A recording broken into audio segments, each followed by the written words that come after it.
ഹറാമിൽ വെച്ച് അള്ളാഹുവിനെ ഓർക്കണം എന്ന് പറയും. അതായത് നമ്മൾ ഹജ്ജിന് വരുന്ന സമയത്ത് അറഫ കഴിഞ്ഞാൽ പിന്നെന്താണുള്ളത്? മുസ്ദലിഫയാണ്. ഇപ്പൊ നമ്മളുള്ള ഭാഗമാണ് മുസ്ദലിഫ എന്ന് പറയുന്നത്. മുസ്ദലിഫയിൽ അള്ളാഹുവിന്റെ റസൂൽ സല്ലല്ലാഹു അലൈഹി വസല്ലം നിസ്കരിച്ച പള്ളിയാണ് നമ്മുടെ വലത് ഭാഗത്ത് വരുന്ന പള്ളി.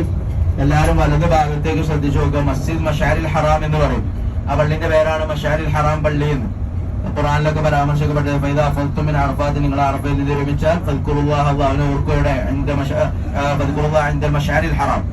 വണ്ടി കുറച്ചു മുമ്പോട്ട് പോകാൻ എനിക്ക് വലത് ഭാഗത്ത് കാണാൻ കഴിയും. ഇവിടെ മറ കിട്ടിയ ആൾക്കാരോട് നിർത്തിയിട്ടാണ് നോക്കുന്നുണ്ട്.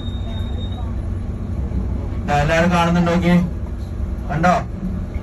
ഇതാണ് ഏത് മസ്ജിദ് മശാരിൽ ഹറാം അഥവാ മുസ്ദലിഫയിലെ പള്ളി. ആൾക്കാര് അറഫ കഴിഞ്ഞാൽ രാത്രി ഇങ്ങോട്ടാ വരും. എന്നിട്ട് ഇവിടുന്ന് ചെറിയ കല്ല് പൊറുക്കിയിട്ടാണ് എന്ത് ചെയ്യാ? മിനയിലേക്ക് കല്ലെറിഞ്ഞു പോവാ. ഇതാണ് മുസ്ദലിഫ. ഇവിടെയാണ് എന്ത് ചെയ്യാ? സുബൈ വരെ ഇവിടെ ഉണ്ടാവും. സുബൈസ്കാരം ഇവിടെ നിസ്കരിച്ചിട്ടാണ് അത്ര. പിന്നീട് എന്ത് ചെയ്യും? ഇവിടുന്ന് ചെറിയ കല്ലുകൾ പൊറുക്കിയിട്ട് മിനയിലേക്ക് പോകും. പിന്നെ മിനയിലാണ് പിന്നുണ്ടാവുക. ഇൻഷാ അല്ലാഹ് നമ്മള് അറഫ കഴിഞ്ഞ് മുസ്ദലിഫയിലേക്ക് എത്തി. മുസ്ദലിഫയിൽ നിന്ന് ഇനി നമ്മൾ പോകുന്നത് മിനയിലേക്കാണ്.